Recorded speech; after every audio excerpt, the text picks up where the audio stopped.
tomorrow.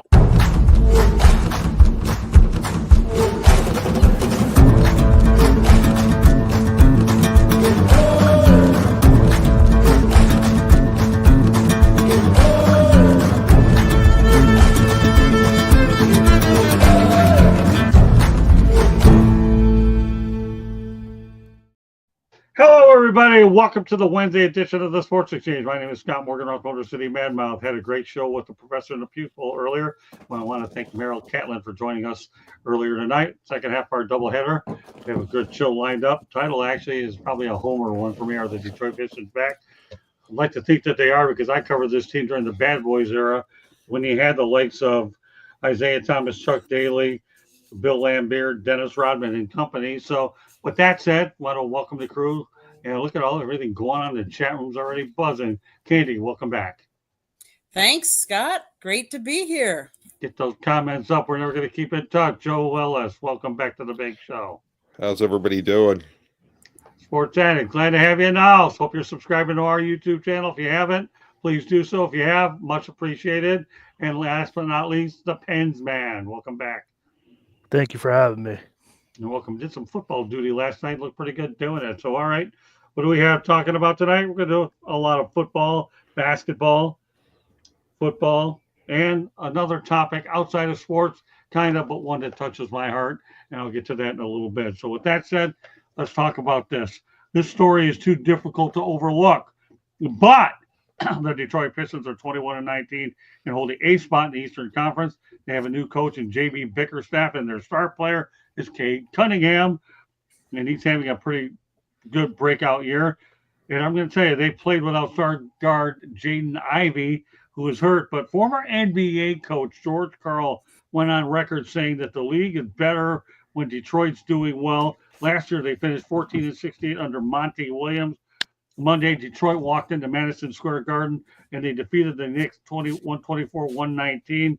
Tom Gore's new owner hadn't anything good in terms of coaches, but boy, he got it right this time.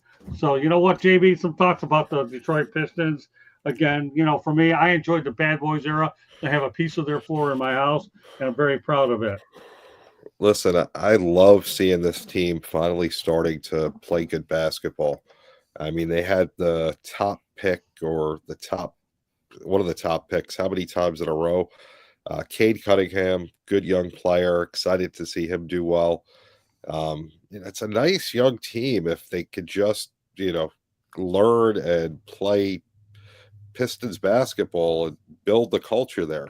It can be done. I mean, the floor, we've already seen how bad they can be, and they've already surpassed how other seasons, but they got Tobias Harris, who's a good leader, older player, been around, he knows what he's doing, help bring along the younger guys. They got Hardaway Jr. is a nice player, Jalen Duran. They have some nice pieces, and that's with Ivy being out and hurt. I think the future is bright for them. They're going to be better. I mean, they're not going to be a 1 seed anytime soon, but it's good to see them finally out of that cellar and winning games, because they were in that rut for a long time where they couldn't do anything. They couldn't get out of their own way. Hey, by the way, Fernando, there is an opening now on Fire Up. So if you want to go ahead and apply for that opening with Candy Ebling as your biggest fan, I would strongly recommend. I think you would be an ideal person to come up with Fire Up. You have the right facial hair to do it, and you fit in with Penman. So, Fernando, here's what you should do, my friend. And I've known Fernando for a long time.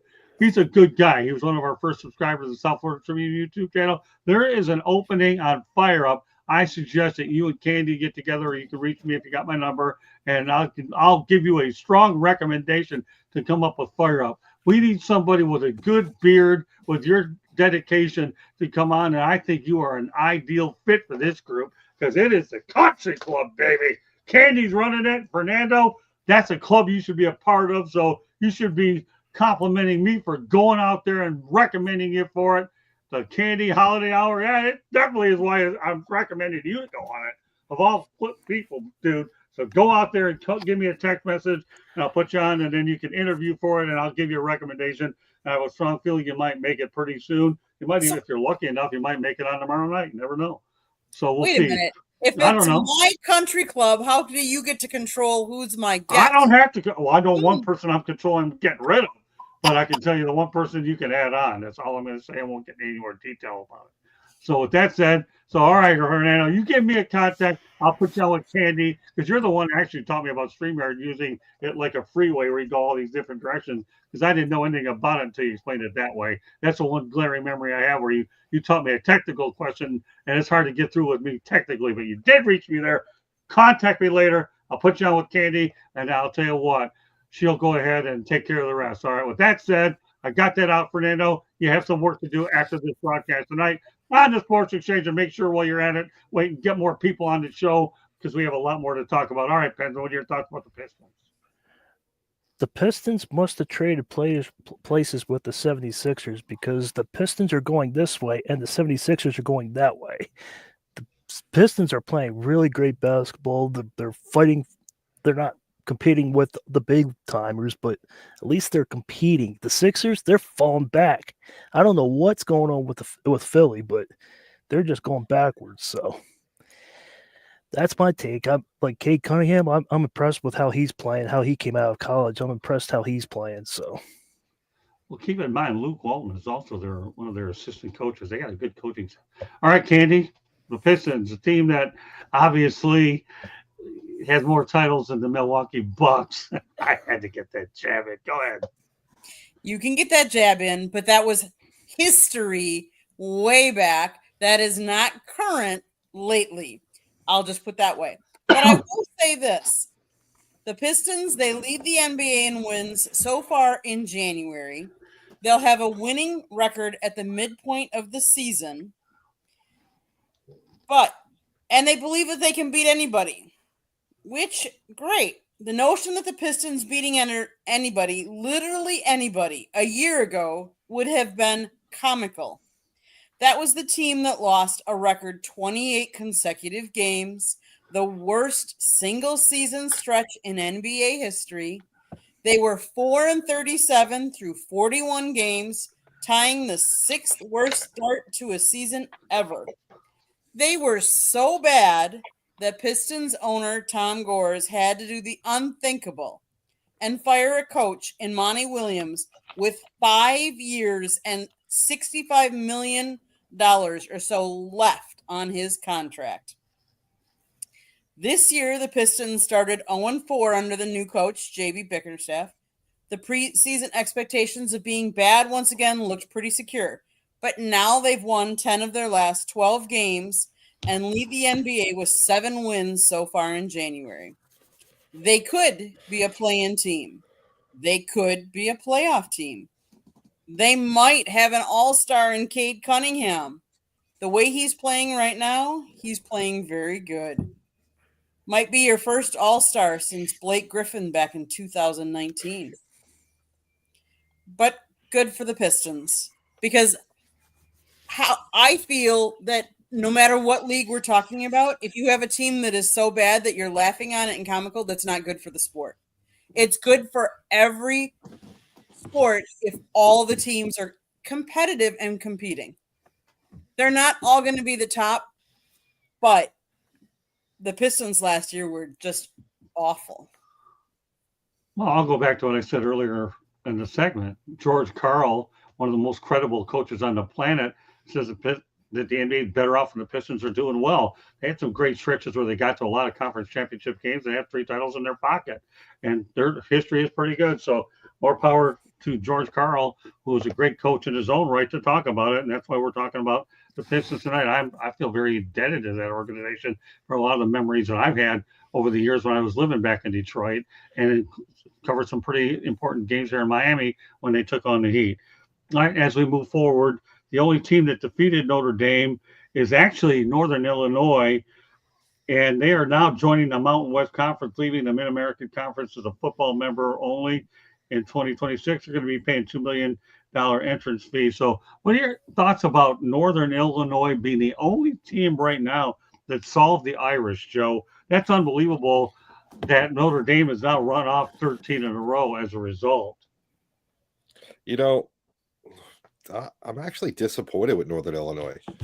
They went into South Bend and they shocked the world.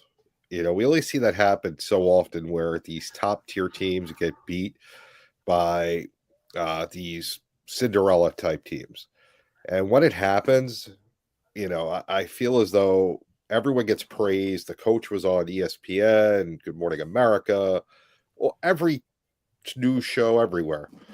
And then they followed up and they didn't even win their own conference. I mean, listen, yeah, one win is nice. It's great for a program. It puts your name on the map. But you know what puts your team on the map permanently? Winning your conference. Right. And, you know, when you beat a team as good as Notre Dame, we see where they are. There is no excuse for losing games to people in the Mid-America Conference. You don't have any right to do that. You know, it doesn't work that way. You know, I get that, you know, the week after you beat Notre Dame, you may be in your head and say, oh, we're the greatest thing since sliced bread. I'll give you that one loss because we all know that happens, especially with kids. After that, how you don't win every other game, disgusting. And good for them to use their momentum to go into a better conference to make more money for the school. Great. But, you know, show me something. Go out there and win games. Don't beat a really good team and then just be a middle of the road school when, you know, no one expected it. To me, that was disgusting. Okay. Good take. All right, Benjamin. I think that they did really well against Notre Dame, but like JB said, you got to win your conference. But hopefully, if this one next conference, hopefully they win that one. So, do you know who they're matching up against? I don't know off Don't. the top of my head. Okay, I What? wasn't sure, but I wasn't sure if you knew who the new conference was. But if they go to the new conference, hopefully they win that conference. That's how you get your name out there. So, My geography must be off, or somehow, some way, Northern Illinois in the Mountain West Conference doesn't geographically ring in my head. yeah. So go ahead, Candy. So kudos to Northern Illinois. I've actually known people that have gone there and have played for them. But they beat Notre Dame, but it wasn't by a huge score. It was 16-14. Yes, what they did is they intercepted Riley Leonard twice. So that made a big difference. So their defense came to play. And kudos to them. But every team normally can't have their foot on the gas pedal for every single game. And Notre Dame, sometimes you think of games as trap games or as a game that you might let your guard down. And maybe that's what Notre Dame did. They allowed Northern Illinois to come into their house on their turf and beat them. There was 77,000 people there that day. Kudos to Northern Illinois. I don't know how many times they actually play Notre Dame, because being that Notre Dame is, not in one of the conferences, that they just play random. I don't know how often they've played them. So who got the payday on that? I'm guessing Northern Illinois made some money going into They did, but I don't know what the exact figures are, but you're right. There's a payday to go along with that prestigious win. Exactly. So kudos to them. Knowing yes. Knowing you, you'll find it later in the show because we're curious about it. Yeah, well, I'll see what I can do, but okay. Well, just real quick, you guys were asking what teams are in the Mountain West. Air Force, Boise, Colorado State, Fresno, Hawaii, Nevada, New Mexico, San Diego State, San Jose State, UNLV, Utah State, Washington State, and Wyoming. A few of those are headed back to the Pac-12 too, though. Yeah, that's the current listing on the website. That's a little rough there. Yeah, a lot of the state schools. Free trip to Hawaii every other year. That's a no-brainer. That's probably why they moved there. Yeah, that breaks my heart, doesn't it? My goodness, I'd like to get back there one day. So it didn't take me to the end of the end of the show. Northern Illinois received $1.4 million from Notre Dame for playing in 2024 college football game. So they won a game and got $1.4 million. I'd say that was a pretty good day's work. Kudos to them. All right, one more thing we get to before we talk about a station break. Wins versus the AP top 5 teams. His head coach at Notre Dame, Marcus Freeman, is 3-2 against the top 5. Brian Kelly is 1-7. Another interesting stat, though, before last week's game was Notre Dame, before Notre Dame defeated Penn State. The all-time record in that series was 9-1. So that was a pretty even matchup there. But we'll go back to the initial topic at hand. That being the fact that Marcus Freeman is 3-2 against top 5 teams, and Brian Kelly 1-7. Joe, what does that say about Marcus Freeman? Listen, Marcus Freeman is a hell of a coach. Just listening to him speak when he's interviewed anytime, let alone after the bowl game where he beat Penn State. The man knows his football, knows how to speak, knows how to motivate.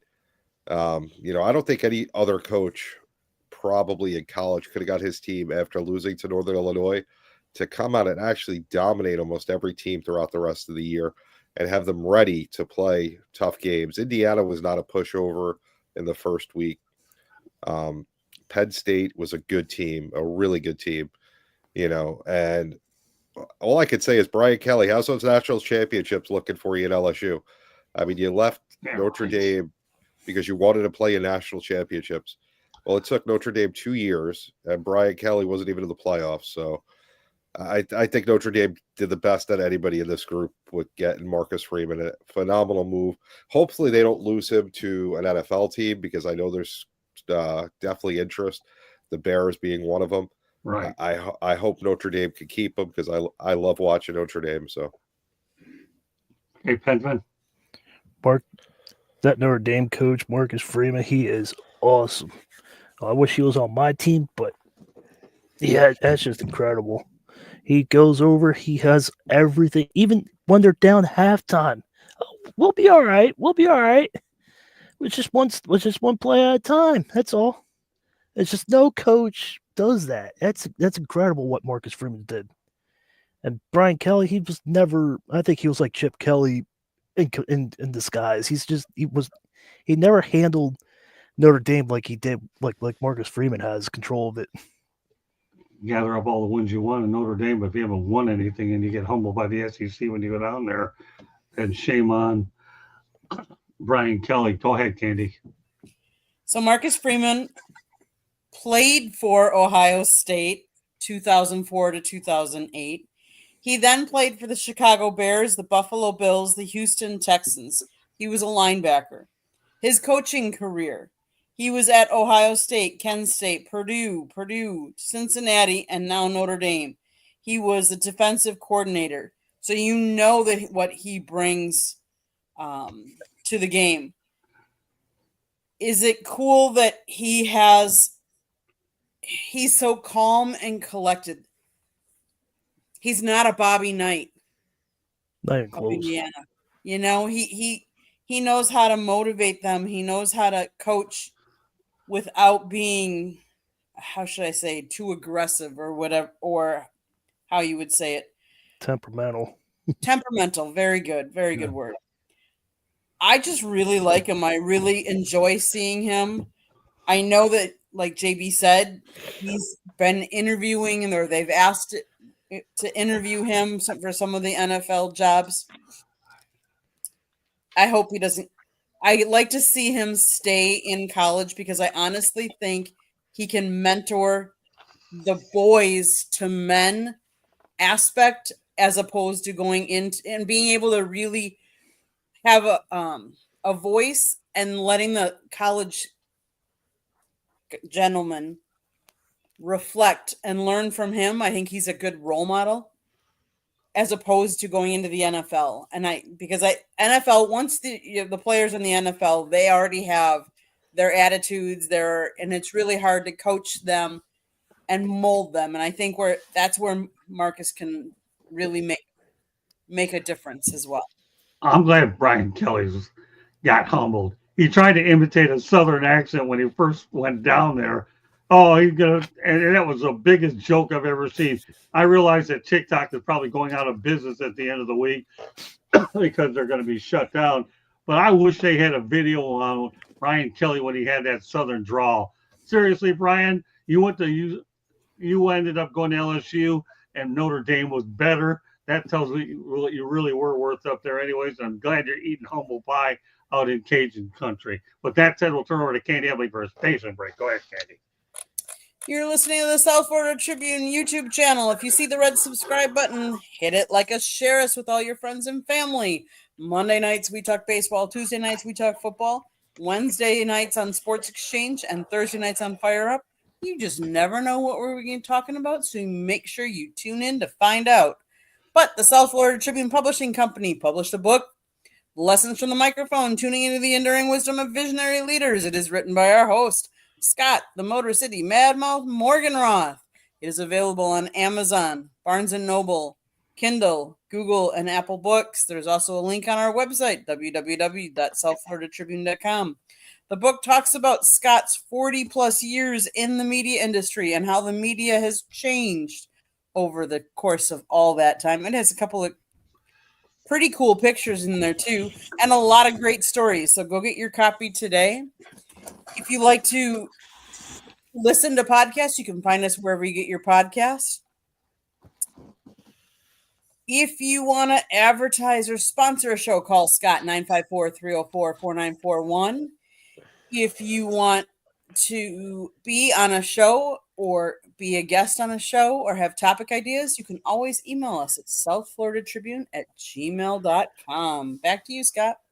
Yeah, thank you, Candy. All right, in the hard to believe category, interim head coach Rich Bisaccia, the special teams guy over at Green Bay, still owns the highest winning percentage for Raiders head coach in the last 35 years with a 7-5 record, 583 winning percentage.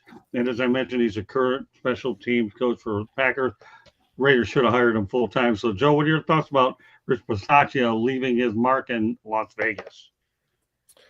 Listen, I mean, there's a lot of opportunity for coaches. You know, some are better than others. Some make the transition from, you know, a coordinator or special teams coach and become a head coach and are phenomenal. Some are horrible. You know, it takes time to see what happens with it. Can't really tell you what's going to happen, you know, when one person moves from one spot to another. But it's always interesting because I think it takes a lot of different things for a situation to be right. You have to have the right players. You have to have the right attitude. You have to know how to coach. You know, not everyone coaches the same way. Bill Belichick doesn't coach the same way as Mike Tomlin, nor does Andy Reid.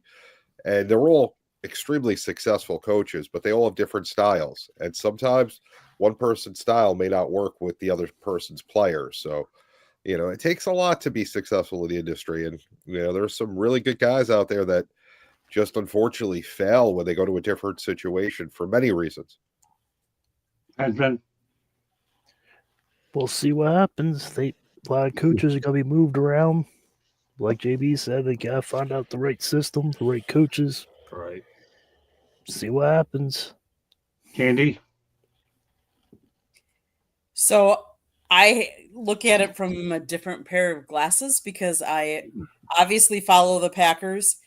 There are a number of different Packer forums that I will say that have come out, and a lot of people, especially after this last exit from the playoff game, that would like him fired because they did not have a good game on special teams. But I would argue that we didn't have a good game at pretty much all the different phases against the Eagles. We were banged up. Kudos to him for having the success he did as an interim, because as an interim, that's difficult, because here all the guys are there to play with, you know, the head coach that they thought would be in the beginning of the season, and then you don't have any. In order to become an interim coach, one of two things has to happen. One, the team is not performing well, and so you're not doing well in the season, and therefore they exit out the head coach, and then in comes an interim coach, and that's what happened. And so it's kind of hard to go into that because already they're not having much success for this season. So kudos to him that actually he turned around and had success during that time. Does that always equate to success on other teams and other situations? Like JB said, everything has to be right. And I think especially when you're talking about some of these coordinator positions, it also has to be right at the head coaching position. Right. And the head coach has to have a message that everybody and all the other coaches adhere to. And the reason why I say that is because I'm gonna use this, and I've used this numerous times, but I have to give kudos to like Dan Campbell, because everybody knows what kind of a coach he is, and all of his coaches support him, because look at how many last year they interviewed for other jobs and they didn't take them. They went back to being a defensive or offensive coordinator because they enjoyed the culture that Dan has created in that facility with that organization. And I think that's very key when they are looking for other roles. One other thing I forgot to mention about Marcus Freeman, I hope he comes back. I'm looking forward to Miami taking on Notre Dame later on this fall. I really am looking forward to Miami Notre Dame. It's been a while since they've seen that matchup, but everybody down here, when you think of Miami's schedule, you're going to have Florida and Notre Dame coming into Hard Rock Stadium next year, and we'll have a chance to see both of them there as well. All right, we'll talk about the legacy of Hall of Famer Rickey Henderson, who died on December 20th, 2024, 5 days before his 66th birthday. The man who's the all-time steals leader and first ballot Hall of Famer. JB, what words can you describe about the legacy of Rickey Henderson? He was a phenomenal baseball player and an even funnier guy.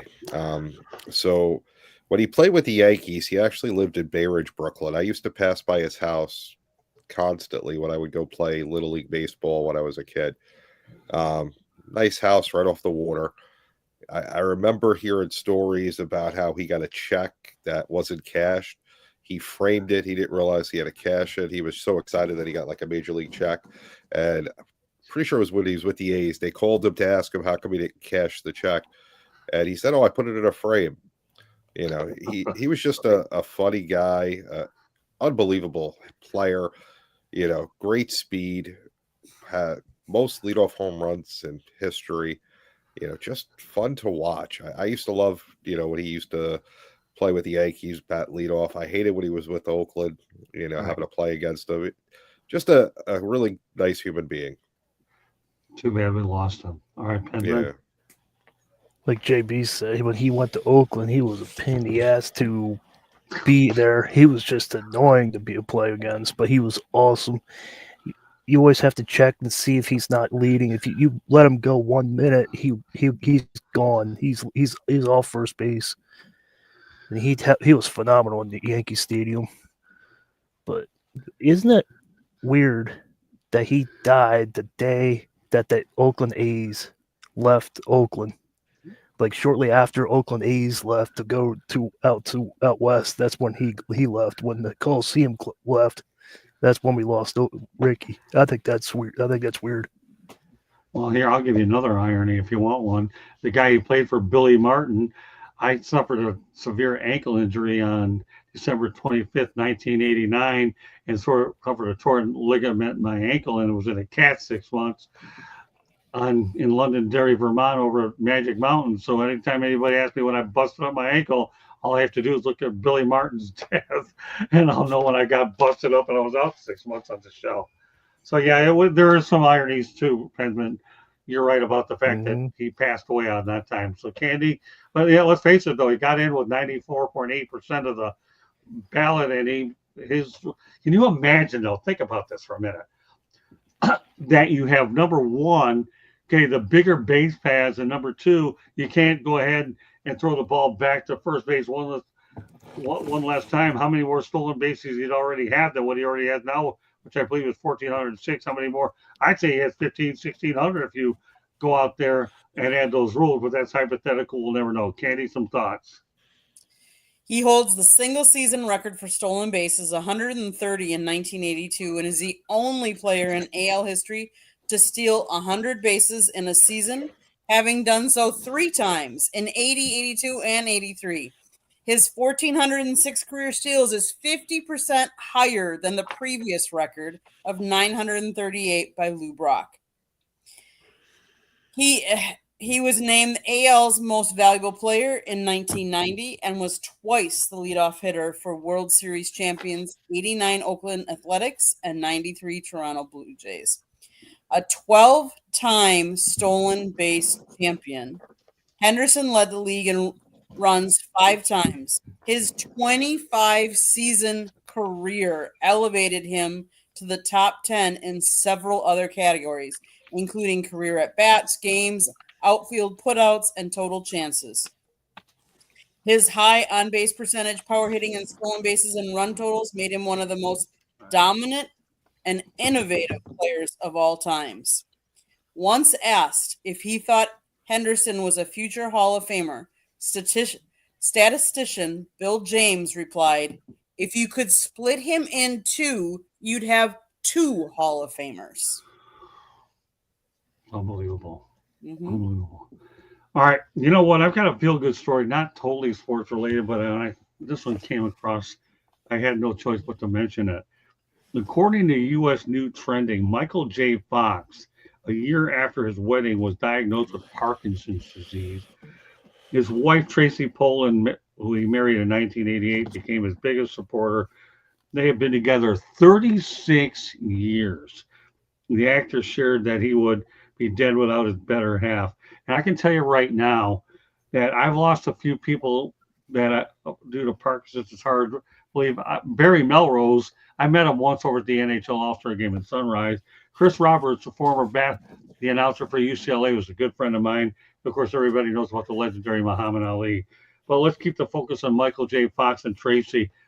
You know what, Katie? I'll let you start off with this one. What are your thoughts about the loyalty between Tracy and Michael J. Fox? You know, because you and I were in a similar situation. When I got sick early, you were there for me early. And of course, you've been through an awful lot with me since I'm anything but durable like I want to believe I usually am. But this is unbelievable. 1 year after he has the disease, and you still support this guy. That's love if I ever saw one. So, if you are a person that is true to your commitments and your vows, whether you believe whatever you believe, depending on the vows that you take, one of the vows that a traditional marriage is in sickness and in health. Kudos to them, because yes, and that means when your other party is sick or not, you're there. And Scott, I'm going to share probably something I don't know if you wanted it shared or not. I don't care. I brought it up. You actually were misdiagnosed a couple years ago with Parkinson's. And because we fought and said, no, we don't think it was, we found out that you were misdiagnosed after you had started taking medication for Parkinson's. So you, as the spouse or as the other party, you have to be the advocate. And that's the one thing I would say that I've learned, that there is no other bigger supporter than your spouse to support you and to help you, to guide you, to be there to make sure that things are being done the right way. Yeah, And- this Michael J. Fox, Tracy Poland story is just too unbelievable. That knowing that there were some sports figures, I thought it was ideal to put it in tonight's show. All right, Joe, go ahead. Listen, being married in general is not an easy thing to do. You know, I am very fortunate. My wife, you know, I adore her. I'm very lucky that I met her, and it's still difficult. You know, me saying all those great things about her. Now, imagine throwing in that your spouse has a disease that will one day make them unable to walk, possibly eat, and many other things. To stand by that person, well, I would say most actually do. We only hear the horror stories of people that don't. But the fact that, you know, what she's doing is phenomenal. And that's what love is. And, you know, good for her, good for him. You know, I'm glad, because you see a lot of times with athletes and celebrities, when they get married, it doesn't last. And for many reasons, like I said, marriage is tough, you know, but you see a lot of times where they break up or they leave each other. Kudos for her for staying with them and taking care of him. And kudos for him for being lucky enough to have found the right woman. Okay, Penguin. when you find your best friend in the world, nothing can stand in your way. And that's what Michael J. Fox and that's what Tracy has told me. He's her best friend. And she's there all the time. She's there helping. And does she want to do other stuff? Probably. But once you commit to Michael J. Fox, that's what happens. And she's not complaining or anything. She's just doing she's by his side every day. And for better or for worse. Unbelievable woman. She really is, Tracy Pullen. When I saw this, I have wanted to definitely bring it up. Again, Parkinson's disease, nothing to take lightly. Candy and I had an opportunity in Louisville, Kentucky, to visit the gravesite of Muhammad Ali. That was just really unbelievable. Muhammad Ali meant a lot to me, and I'm thankful that in my book, Lessons from the Microphone, that I have a photo of him. All right, one other thing I want to get to before we head over to parting shots. Kudos, though, to the Arizona Cardinals for the fantastic job that they did hosting the LA Rams on Monday night at State Farm Stadium. They made sure all the paint was there to make sure that it felt like a home field advantage. And indeed it was. The Rams ended up winning. So, Joe, I mean, let's face it, it wasn't SoFi Stadium, but State Farm Stadium. And I know that Phoenix and LA are only a 4-hour drive away and a 45-minute flight. So what are your thoughts about the way Arizona stepped up when they needed to? I mean, it's the one thing I could say about the NFL. This has happened multiple times for different situations. Hurricanes, obviously fire. The NFL has found host cities nearby or sometimes not so nearby where the teams have given their facility and stepped in and done an amazing job. If I'm correct, New Orleans did it one time for somebody. I think Tampa, Detroit's done it before. Right. And what Arizona did was great. They actually flew their planes out there to get the Rams families. They even had some of their pets with them. Phenomenal job.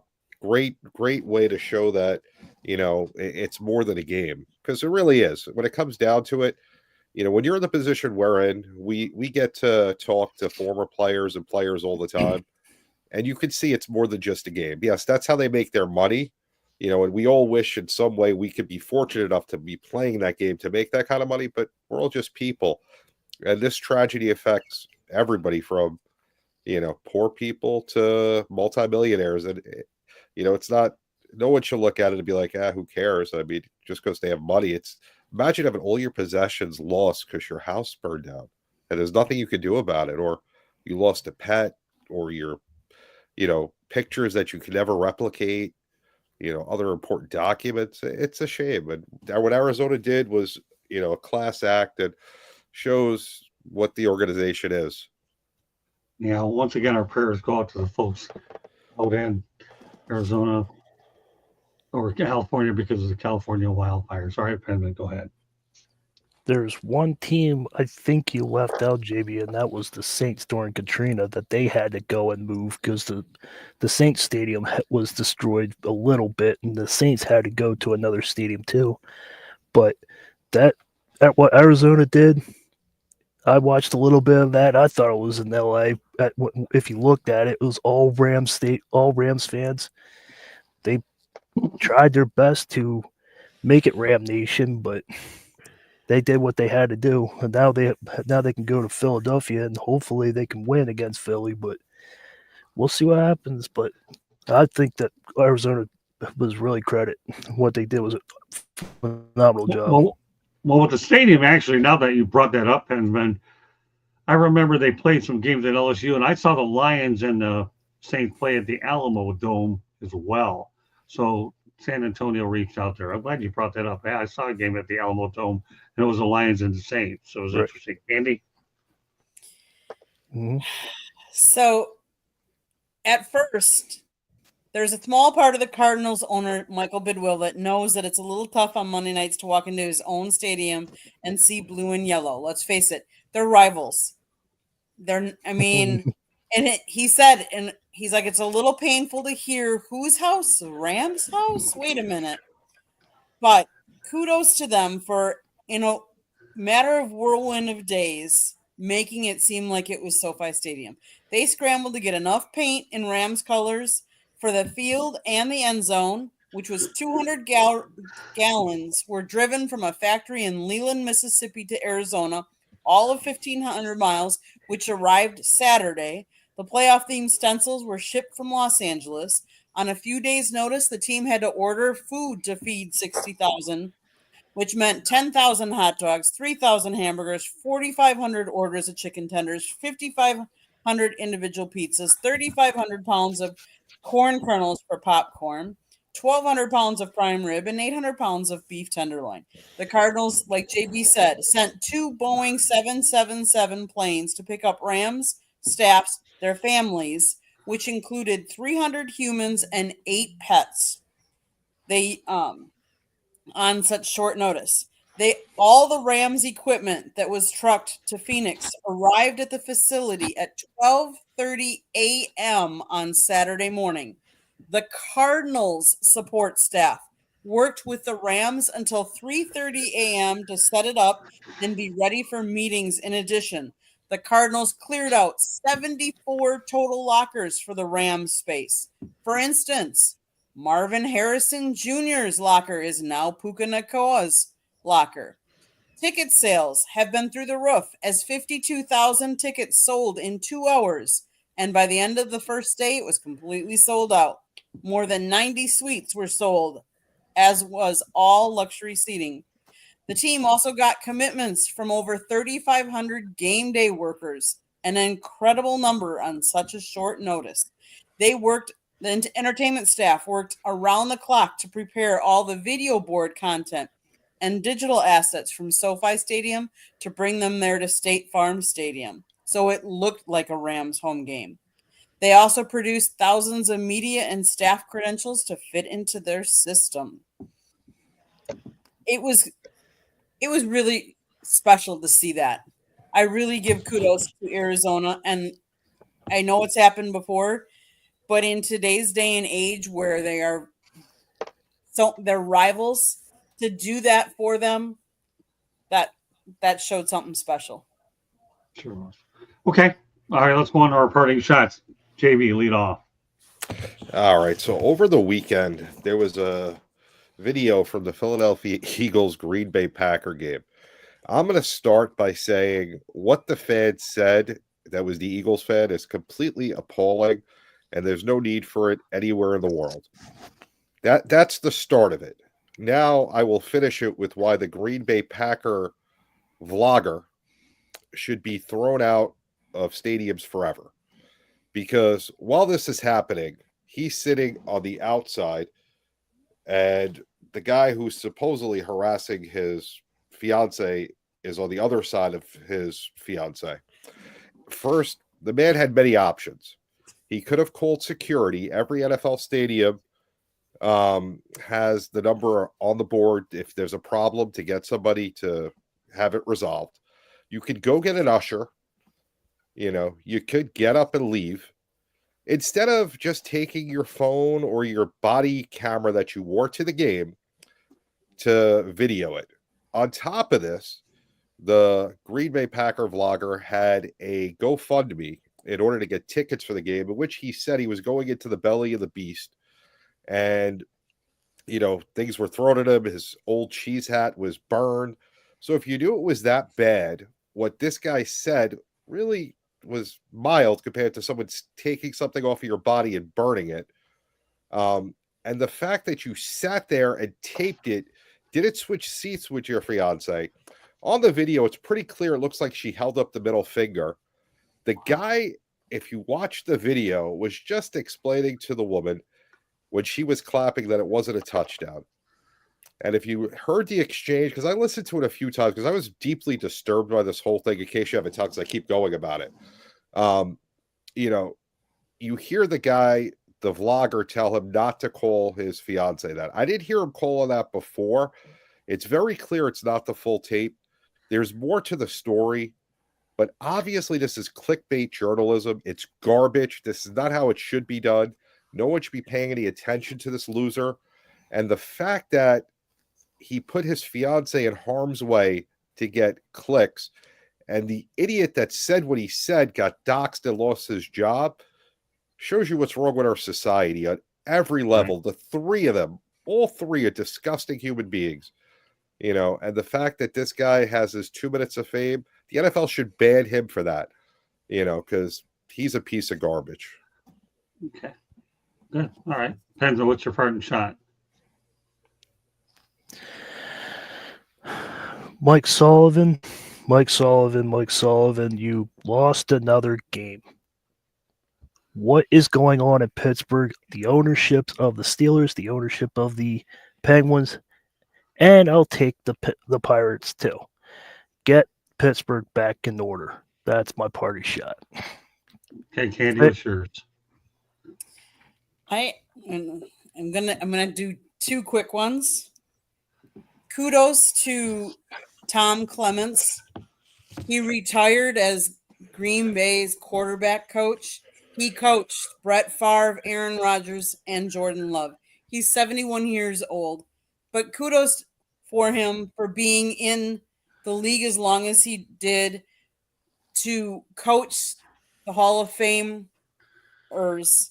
And my other parting shot is kudos to Greg Gard. He is the Wisconsin men's basketball coach. He earned 200 career victories yesterday. So kudos to him for that. That's a pretty good accomplishment in today's day and age where people are out so quickly if you have a bad year, because the fans dictate and say, and there's so much pressure on people to win that normally they're out pretty quick. So kudos to Greg Gard as well. All right, let's talk about the New England Patriots coaching search, or what little one there really was. Let's comply with the Rooney Rule, right? They interviewed Pep Hamilton and Byron Leftwich. Was Byron Leftwich with the team last year? I don't even know. But if that isn't skirting the Rooney Rule, knowing you had to have two minority coaches with guys that you don't even know if they were active last year, then I don't know what is. Mike Vrabel's the right guy for the job, but sometimes you wonder about the coaching interviews that are actually out there. Like, for example, Gerard Mayo gets an interview with the Dallas Cowboys. Why? Because of race. You have to comply with the Rooney Rule. We'll be curious to see who Jerry comes up with next. There's a difference of the Rooney Rule and then the actual intent of the Rooney Rule, and I'd like to find out exactly how many teams are adhering to really what it's all about. Now, I don't want to go too deep into it because there are a lot of minority candidates that are still going to be interviewed. I'm sure one or two of them might very well get hired before the cycle is over, but you have to wonder about whether the rule is actually serving the purpose for how it was meant to be set up. That's it for me. So with that said, that does it for this edition of the Sports Exchange, but we're not done yet. So with that said, I'll say that twice to the second power, JB Ellis. Let everybody know how they get hold of you. JB_ the program on X, Sideline Sports every Tuesday, 8:30 p.m. SidelineSportsNet.com, great website built by Candy, articles by all our Sideline Sports people, some pictures from Candy, articles from Scott. Pensman's not in on the action yet. We're still waiting. He'll get there eventually. But, and of course, here every Wednesday. Beautiful. All right, Pensman, let everybody know how they get hold of you. I have a YouTube channel, Pensman Sports, and you can find me on X on Pensman Sports. Very good. Candy, take us home. So the South Florida Tribune Publishing Company published a book late last year, Lessons from the Microphone, Tuning into the Enduring Wisdom of Visionary Leaders. It is written by Scott, the Motor City Madmouth Morgenroth, and talks about the media business and how it has changed over his 40-plus years in the business. All kinds of great stories. It's a great read. Get your copy today. Amazon, Barnes & Noble, Kindle, Apple, and Google Books. If you see the red subscribe button down below, click it, like us, share us with all your friends and family. If you enjoy podcasts, you can find us wherever you get your podcasts. Monday nights are baseball. Tuesday nights are football. Wednesday and Thursday nights, you just never know what we're going to be talking about. And speaking of which, tomorrow night, fire up, 9 o'clock p.m. Tune in to find out what we're going to be talking about. I'm not going to disclose anything yet. But the other thing is on Tuesday nights at 7:30, you can catch me and my chicks on Chicks and Salsa or Three Chicks in a Pod, 7:30 p.m. Eastern. If you want to sponsor one of our shows here, you can call Scott 954-304-4941. If you want to be a guest or have show ideas or questions, you can always email us at southfloridatribune@gmail.com. Go to our website, www.southfloridatribune.com. You can find all of our shows. You can find all of the writings, my pictures, a plethora of great content. Go check it out. We even got Pensman to write for us. He wrote his first story, so go check it out on the website. Back to you, Scott. All right, JBL, looking forward to seeing you in New Orleans, my friend. We got some serious business to take care of, don't we? Of course we do. Going to be a great week. We'll see if JB Ellis can keep up with a 62-year-old motor mouth. Oh, my goodness. He's going to be on Radio Row. I'll be on Media Row, but either way, we're going to probably spend a lot of time in Radio Row finding as many opportunities as we can to get on as many shows. Candy hasn't been in New Orleans for the Super Bowl, so I'm looking forward to seeing her out there, see how she responds to Bourbon Street, Bioloxy, and all the other places we have in store. Great stuff tonight. Nice show. Glad to have our regular crew on. Next week, JB Ellis will be out of town, but we're going to bring a guy named J.D. Wyatt, recommended by Penn. He will assert himself and be the fifth wheel on this show to go along with JB, but he'll be on next week, substituting for JB Ellis. And last night, I want to thank Pensman for coming on Inside the Pigskin, and also Jennifer Lewis for coming in as well. Jennifer came in last night, was very helpful to us on Inside the Pigskin. We were a little short-handed, so she did a really good job fitting in with us as well. So, Jen, if you're out there listening, thank you very much. She was at one point, though, Jennifer was actually on Inside the Pigskin for a period of time, but then she got a little bit busy later in the year. But it was good to have her and Candy on last night to go with my co-host, Bo Crouch. We'll see what happens next week. But meanwhile, great all the way around effort. And again, Pensman's been working a lot this week, but he's doing a really good job, as even-keeled as he possibly can. And again, the first part of our doubleheader, Professor and the people, Meryl Catlin, talked about Make a Tea online and podcast marketing. It was really a lot of fun to do. Every now and then I like to go ahead and get off sports topics. So if you haven't had a chance to watch it, it is on the South Florida Tribune YouTube channel. So with that said, Candy, we have a presentation tomorrow at the Coral Springs Chamber. She's going to start working on it a little bit later on tonight. So any final thoughts about whatever you all want to get off your chest? I think there's going to be some good football this weekend. Watch it and enjoy all the games. Can't wait. Yeah. Should be some good games. Yeah, no predictions. We'll just see how it plays out. Everybody knows where my mind is at with the Lions. But come on, Rams. There you go. Well, I have a feeling the Rams are going to win this game. I hope. I'm tired of Philly. Yeah. That's all I keep hearing. Well, I'll tell you one thing. Here's what I'm going to say. As bad as Green Bay looked against them, they still could have beat them. Easily. So they're beatable, and that's what I'm going to say. So you just never know. Yep. And they need to get revenge on that Sunday night football game.